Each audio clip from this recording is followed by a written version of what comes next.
আসসালামু আলাইকুম। আশা করি সকলে ভালো আছেন। তো বর্তমানে আলুর বাজার নিয়ে কিছু কথা বলতে ইচ্ছে হচ্ছে।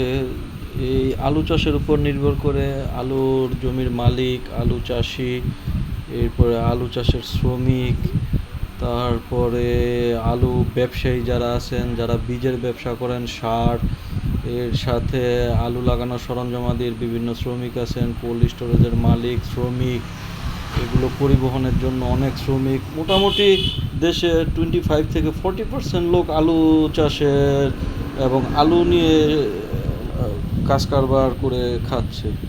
তো এই বছর আলুর বাজার যে অবস্থা, একটা বস্তা আলু আমরা কোল্ড স্টোরেজে যখন রেখেছি, সেই আলুটা মোটামুটি, আলু যদি শুধু উৎপাদন খরচও বাদ দেই, আলুটার বস্তাটা 60 টাকা দিয়ে কিনে সে বস্তাটা আলু লোড করতে বদলি খরচ আছে আরও 40 টাকা, স্টোর পর্যন্ত পৌঁছাইতে আরও 50 টাকা। তো 150 থেকে 200 টাকা, 200 টাকা খরচ হয়ে গেছে শুধু আলুটা স্টোর পর্যন্ত নিতে, এবং স্টোর ভাড়া আছে 300 টাকা। এই 550 টাকা আলু উৎপাদন খরচ বাদে। তো গত বছর আলুর যে বীজের যে দাম ছিল প্লাস সারের যে দাম ছিল, এগুলা হিসাব করলে আমাদের প্রতি মণ আলু অ্যাজ ইউজুয়াল মোটামুটি 800 থেকে 1000 টাকার উপরে খরচ হয়েছে, ক্ষেত্র বিশেষ আরও বেশি হয়েছে। কিন্তু বর্তমানে 50 কেজি এক বস্তা আলু স্টোরে যদি বিক্রি করি, ওই ক্ষেত্রে আমরা 430 টাকা পাই। স্টোর ভাড়া 300 টাকা বাদ দিলে 130 টাকা হাতে পাই, যেটা আলুটা স্টোর পর্যন্ত নেওয়ার জন্য যে খরচ, উৎপাদন খরচ বাদে সেই খরচটাও ওঠে না। তো গত বছর স্টোরে আলুর বস্তার দাম অনেক বেশি ছিল, যার জন্য মোবাইল কোর্ট, ম্যাজিস্ট্রেট, স্টোরে স্টোরে চলে গেছে, সেনাবাহিনী আসছে, পারলে আড়তে গেছে, ইভেন আলু চাষির বাসায় পর্যন্ত চলে গেছে যে আপনারা কেন এত দামে আলু বিক্রি করবেন, আলুর দাম কমানোর জন্য। তো এই বছর যে আমাদের আলুর দাম কম, এখন তো দেখি না কেউ আসতে যে আলুর দাম কম আছে, 400 টাকার আলু আপনাদের অনেক লস হয়ে যাচ্ছে, তো 1500 টাকা করে আমরা নিচ্ছি। তো এইটা মগের মূল্য ঘরে, হীরক রাজার দেশে বাস করি, যেখানে কৃষক যদি একটু ভালো দাম পায়, কৃষক বাঁচতে গেলে সেখানে মোবাইল কোর্ট হয়। কিন্তু কৃষক যে এই বছর গণহারে মারা খাচ্ছে, এখন তাদের দেখার মতো কেউ নেই।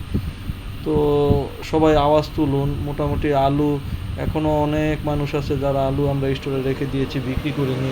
বিক্রি করব কি, 430 টাকা 500 টাকার আলু বিক্রি করলে 200 টাকা হাতে পাবো, যেখানে একটা বস্তা আলু ও বীজ আলু 7 থেকে 8 হাজার টাকা দিয়ে খরিদ করেছি। বাক্স লাগাইছি, যে বাক্স এক বস্তা 50 কেজির একটা বাক্স 30,000 টাকা দিয়ে লাগাইছি, সেইখানে আমরা এত লস কিভাবে দেব? তো আপনাদের কাছে আমাদের আকুল আবেদন, এই ভিডিওর মাধ্যমে যারাই আমাকে শুনছেন, আলু চাষিদের রক্ষার্থে, শুধু আলু চাষি না, আলু নিয়ে মোটামুটি দেশের 40% লোক আপনি হিসেব করলে আলু নিয়ে কাজকর্ম করে খায়। স্টোর মালিক, আলু ব্যবসায়ী, স্টোরের শ্রমিক, পরিবহন ব্যবসায়ী, আড়তদার, আড়তের শ্রমিক, আলু লাগানোর জন্য লাগানো উঠানোর শ্রমিক, এরপর আলু জমির ওষুধ, সার, এই ব্যবসায়ীরা, এগুলা উৎপাদন শ্রমিক ইত্যাদি মিলিয়ে ঝিলিয়ে অনেক লোকই আলুর উপর নির্ভরশীল। তো দেশে এখন কোনো নির্বাচিত সরকার নেই, তাই তারা হয়তো বা কোনো করছে না, দেশের ভালো চায়, তারাও চায়, কিন্তু কৃষকের দিকে খুব নজর কম দিতেছে। তো আপনাদের কাছে আমার আকুল আবেদন, আলু চাষিদের দিকে একটু তাকান, আলু চাষিদের বাঁচান।